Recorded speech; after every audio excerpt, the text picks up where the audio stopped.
उद्धव ठाकरेंची सेना आणि मनसे एकत्र येणार असल्याने ठाकरेंच्या सेनेपासून मुंबई महापालिका निवडणुकीत फारकत घेण्याचं ठरवलेलं आहे। शरद पवार गटाची आणि काँग्रेसची पुढील आठवड्यात बैठक होणार आहे। त्याचवेळी शरद पवार गट ठाकरेंच्या सेनेबरोबरही चर्चा करणार आहे आणि त्यामुळे महाविकास आघाडी मुंबईत फुटणार की मनसेला सोबत घेऊन निवडणुकीला सामोरं जाणार याचा फैसला पुढील आठवड्यात होण्याची शक्यता आहे। मुंबई महापालिका निवडणुकीसाठी जाहीर करण्यात आलेल्या प्रभाग आरक्षणावर 20 नोव्हेंबर या अखेरच्या दिवसापर्यंत 129 हरकती सूचना प्राप्त झाल्या आहेत। सूचनांवर 27 नोव्हेंबरपर्यंत निर्णय घेतला जाणार आहे। त्यामुळे 28 नोव्हेंबरला अंतिम आरक्षण विहित नमुन्यात शासन राजपत्रात प्रसिद्ध करण्यात येणार आहे। मुंबई महापालिकेच्या आगामी निवडणुकीसाठी जाहीर झालेल्या प्रभाग आरक्षण सोडतीमुळे अनेक माजी नगरसेवकांचे प्रभाग बदललेत। त्यामुळे अन्य प्रभाग शोधण्याची वेळ त्यांच्यावर आली आहे। दरम्यान 13 प्रभागांचं आरक्षण यंदा सलग तिसऱ्यांदा कायम राहिले। त्यामुळे या प्रभागातील माजी नगरसेवकांना पुन्हा निवडणूक रिंगणात उतरण्याची संधी मिळाली आहे। ठाणे, रायगड, पालघर आणि नवी मुंबई जिल्ह्यातील नगरपालिका नगरपंचायत निवडणुकीकरता उमेदवारी अर्ज मागे घेण्याच्या शुक्रवारच्या अखेरच्या दिवशी लढतीचं चित्र स्पष्ट झालं असून बहुतेक ठिकाणी नगराध्यक्ष पदाकरता बहुरंगी लढती होणार आहेत। काही मोजक्या उमेदवारांनी निवडणूक रिंगण सोडलं असलं तरी मुख्य राजकीय पक्षांच्या प्रमुख उमेदवारांनी आपली उमेदवारी कायम ठेवल्यानं सर्व निवडणुका चुरशीच्या होणार आहेत। जळगावच्या चाळीसगाव नगरपालिकेच्या निवडणुकीसाठी अर्ज मागे घेण्याच्या शेवटच्या दिवशी एकूण 83 उमेदवारांनी माघार घेतली। त्यामुळे आता 36 नगरसेवक पदांसाठी 118 उमेदवार तर नगराध्यक्ष पदासाठी 4 उमेदवार रिंगणात आहेत। वडगाव नगरपंचायत निवडणुकीत प्रचाराचा जोर चांगलाच वाढलाय। उमेदवार घराघरात जाऊन मतदारांच्या भेटी घेत आहेत। भाजप, आरपीआय, शिंदे गटानं राष्ट्रवादी काँग्रेसला थेट टक्कर देण्यासाठी वडगाव मावळमध्ये भाजप, आरपीआय आणि शिंदे शिवसेना एकत्र येत वज्रमूठ बांधली आहे।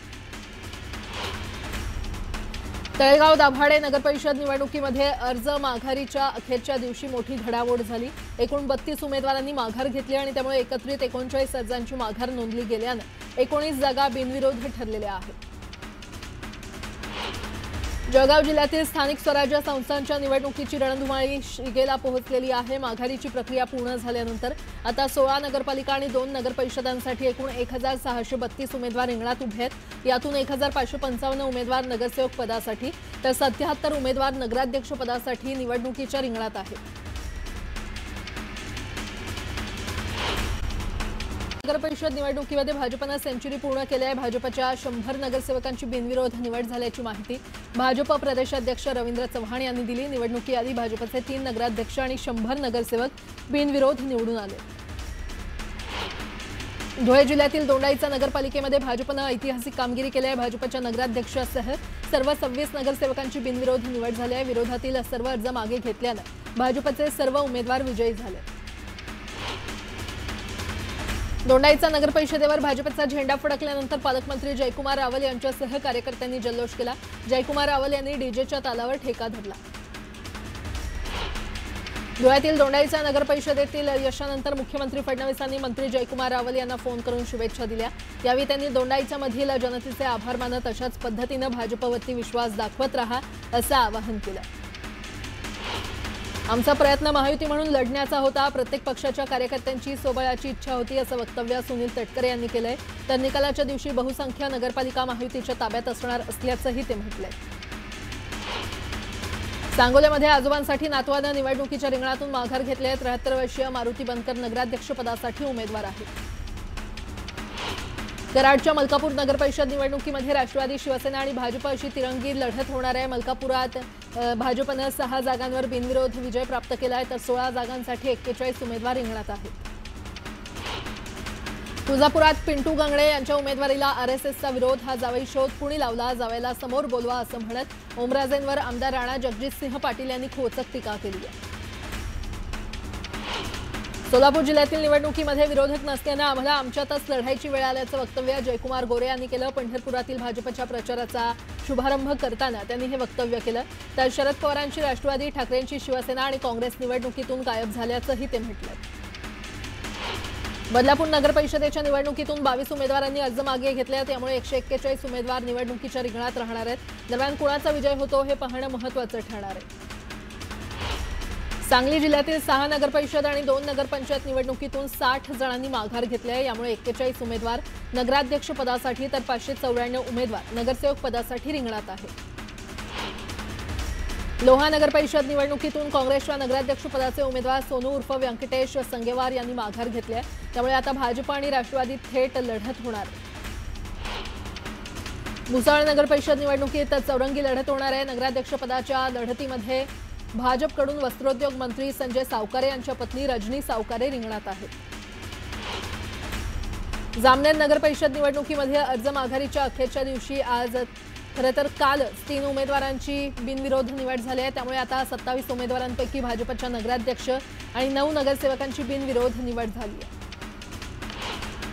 कराडला नगरपालिका निवडणुकीमध्ये तिरंगी लढत होणार आहे। शिवसेना आणि शरद पवारांच्या राष्ट्रवादी एकत्र निवडणूक लढणार असून भाजप आणि काँग्रेस स्वतंत्रपणे निवडणुकीच्या रिंगणात उतरले।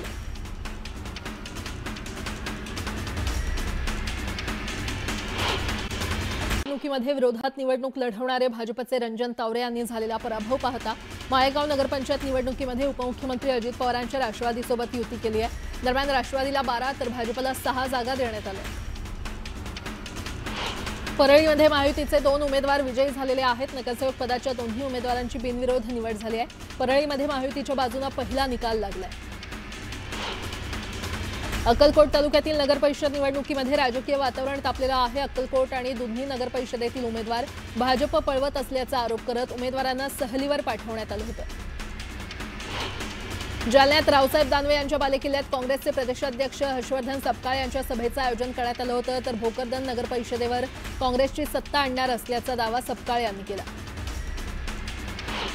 बारामती नगरपरिषदेमध्ये राष्ट्रवादीच्या 8 उमेदवारांची नगरसेवकपदी बिनविरोध निवड झाली आहे। राष्ट्रवादीच्या कार्यकर्त्यांनी फटाक्यांची आतिषबाजी करत जल्लोष साजरा केला।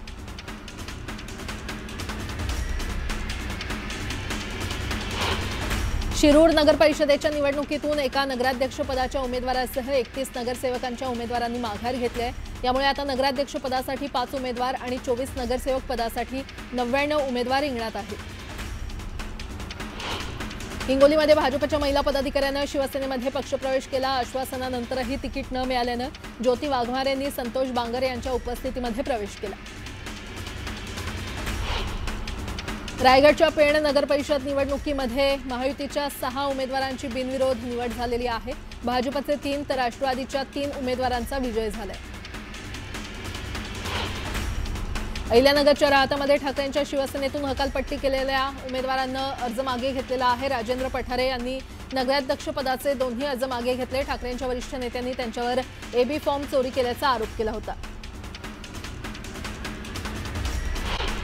इथे 1 ते 15 नोव्हेंबर दरम्यान माहिती शिक्षण आणि संवाद उपक्रमाद्वारे पथकांनी 18,000हून अधिक घरांना प्रत्यक्ष भेट दिली। सेक्टर 1 ते 6 या सर्व भागांमध्ये नियुक्त केलेल्या पथकांच्या माध्यमातून सखोल सर्वेक्षण करण्यात आलं। परिणामी मोहिमेचा हा टप्पा सर्वात व्यापक असा ठरला असा दावा धारावी पुनर्विकास प्रकल्पाने केलाय।